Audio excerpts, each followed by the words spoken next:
Meus irmãos, meus amigos, tudo bem? Que a paz de Jesus Cristo esteja com todos e que as bênçãos do nosso Pai, do nosso Criador, que elas possam beneficiar a todos. Meus irmãos, a doutrina espírita aponta-nos para o Evangelho de Jesus Cristo como o alicerce. Muitas pessoas estudam a doutrina espírita, muitas pessoas mergulham na análise detida do Evangelho de Jesus Cristo. Algumas destacam uma análise, ou pelo menos investem na análise dos milagres. Outros optam por se aprofundar na pesquisa arqueológica. Cada qual procura se especializar. Por exemplo, muitos investem numa interpretação do que foi dito, faz uma análise de Jesus Cristo do ponto de vista histórico. De minha parte, eu abraço o mesmo propósito que Allan Kardec abraçou, certamente apontado pelo Espírito de Verdade.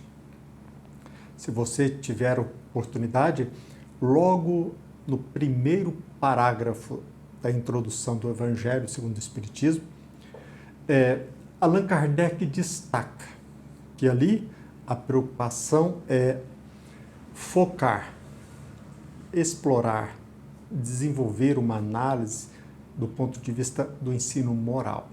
Enquanto muitos analisam os atos, os milagres, as circunstâncias, não que este trabalho seja desnecessário. Não estamos dizendo isso. Todo e qualquer trabalho ele tem que ser valorizado. De minha parte, eu, como aquele que estuda a doutrina espírita, que se interessa pelas lições do Evangelho, eu procuro, para iluminar o meu caminho, analisar a vida de Jesus Cristo do ponto de vista moral, para que eu possa me conduzir da melhor forma possível.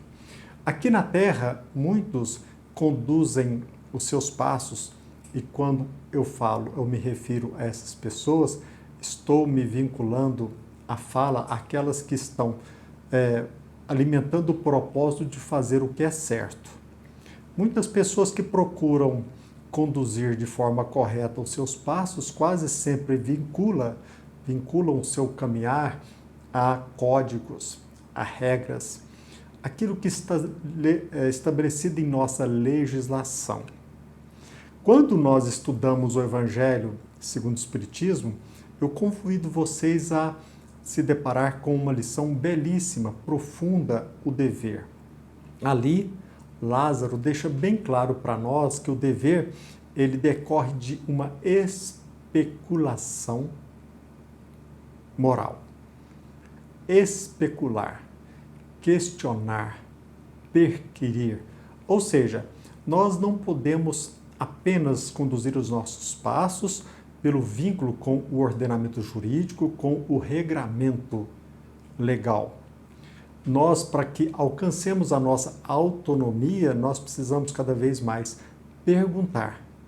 Mesmo tendo obedecido às regras, eu poderia ter feito melhor? O que Jesus Cristo teria feito no meu lugar? Como abrilhantar a minha caminhada?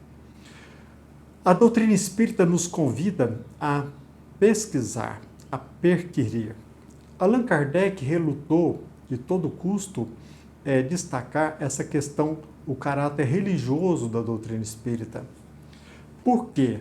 Porque a maioria, quando se fala em religião, ele se apega a dogmas, aquilo que é imposto e aquilo que não pode ser discutido, questionado. Ou nós fazemos aquilo ou nós somos hereges. Allan Kardec procurou, e somente na Revista Espírita de 1868, que ele disse, quando perguntado se a doutrina espírita era uma religião, ele respondeu do ponto de vista filosófico, sim. Ou seja, do ponto de vista filosófico, é um convite incessante para que pensemos. Eu noto muitas pessoas que abandonam o cristianismo, que abandonam, por exemplo, a doutrina espírita, porque eles não encontram nesta ou naquela religião a satisfação dos seus interesses. Fazem uma análise, uma análise literal daquilo que está no Evangelho, apegam-se a esta interpretação literal e se sentem frustrados e depois abandonam. A doutrina espírita nos leva a pesquisar, a especular, a confrontar. Não apenas uma interpretação literal, uma interpretação teleológica, uma interpretação histórica, uma interpretação sistemática, para que nós possamos entender, por exemplo, a cultura, os hábitos daquela comunidade, analisar profundamente o ensinamento, as parábolas e confrontá-las. Por que nós estamos dizendo tudo isso? Porque a doutrina espírita, ela ilumina o nosso caminho, mas nós precisamos também fazer a nossa parte. Nós estamos estudando o livro Pão Nosso, que veio ao nosso encontro em 1950 pelas mãos de Francisco Cândido Xavier. O autor espiritual é Emmanuel. E hoje nós vamos ler, meditar, a lição de número 59, intitulada Sigamos até lá. Por exemplo, quando eu inicio a leitura de um artigo, de uma lição, seja de Emmanuel ou de qualquer outro autor, eu me pergunto, qual o motivo dele ter escolhido este nome, ou esta expressão, como título? Sigamos até lá. O que será que Emmanuel está querendo nos dizer? Então, é mais uma interpretação.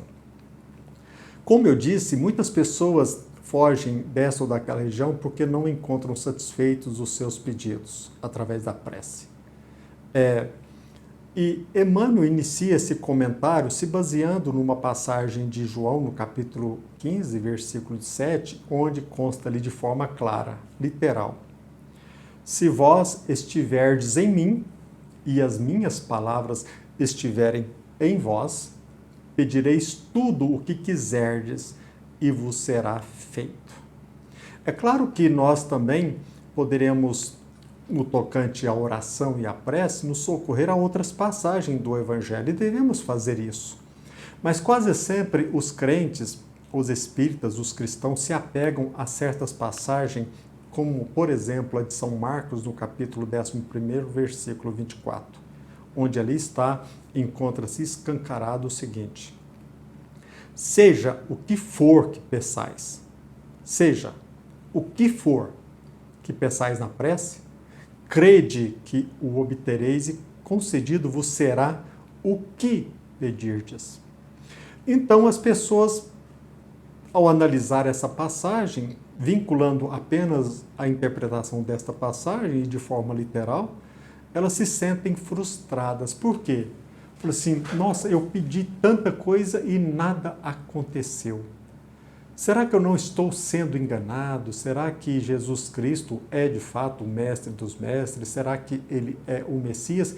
E nós temos uma facilidade muito grande aqui na Terra de fugir desses desafios. Quase sempre nós esperamos que a interpretação ela atenda aos nossos interesses. Vamos lá, então, a leitura, ou pelo menos uma análise. Se você tiver oportunidade, tenha em suas mãos o livro Pão Nosso e leia com mais vagar depois a lição de número 59. Emmanuel diz o seguinte: na oração dominical, Jesus ensina aos cooperadores a necessidade de observância plena dos desígnios do Pai. Aqui eu acho interessante já destacar, aquela passagem onde Jesus Cristo pede a Deus, Pai, se possível, afaste de mim este cálice. E logo depois ele diz, seja feita então a sua vontade. E quando nós interpretamos o fenômeno prece e oração, a gente fazendo uma interpretação literal, a gente, de certa forma, quer impor a Deus a nossa vontade, com V minúsculo, em detrimento da vontade de Deus com V maiúsculo. Continuemos na análise da mensagem de Emmanuel. Sabia o mestre que a vontade humana é ainda muito frágil e que inúmeras lutas rodeiam a criatura até que aprenda a estabelecer a união com o divino. Apesar disso, a lição da prece foi sempre interpretada pela maioria dos crentes como recurso fácil, obtenção do amparo celestial. Ou seja, a maioria interpreta o fenômeno da prece como um recurso, um meio de nós alcançarmos o quê? Aquilo que nós pretendemos. Um recurso fácil, de fácil obtenção. Muitos pedem determinados favores e recitam maquinalmente as fórmulas verbais. Certamente não podem receber imediata satisfação aos caprichos próprios, porque no estado de queda ou de ignorância, o espírito necessita, antes de tudo, aprender a se submeter aos desígnios divinos a seu respeito. Ou seja, o que Deus espera de mim. Alcançaremos, porém, a época das orações integralmente atendidas. Atingiremos semelhante realização quando estivermos espiritualmente em Cristo. Então, quanto quisermos ser-nos-á feito, porque teremos penetrado o justo sentido de cada coisa e a finalidade de cada circunstância. Estaremos, então, habilitados a querer e a pedir em Jesus, e a vida se nos apresentará em suas verdadeiras características de infinito, eternidade, renovação e beleza. Na condição de encarnados ou desencarnados, ainda estamos caminhando para o Mestre, a fim de que possamos experimentar a união gloriosa com o seu amor. Sigamos até lá. Entendemos? Emmanuel deixa bem claro, na condição de encarnados ou desencarnados. Ou seja, eu aqui na condição de encarnado, irmão nosso aqui na condição de desencarnado que acompanha a nossa fala. Na condição, seja lá qual for, ainda estamos caminhando para o Mestre. Mas, mesmo que às vezes nos sintamos frustrados, sigamos até lá. Continuemos caminhando até Jesus Cristo, a fim de que nós nos amadureçamos, a fim de que, como diz Emmanuel, de que possamos experimentar a união gloriosa com o amor. Até lá, trabalharemos e vigiemos para compreender a vontade divina. Mesmo assim, muitos irmãos nossos relutam, mas Jesus Cristo disse: seja o que for que você pedir, seja o que for que peçais. Agora, quando nós falamos em doutrina espírita, nós não somos convidados apenas a acreditar cegamente, a obedecer maquinalmente aos dogmas. Nós somos convidados a especular, a questionar.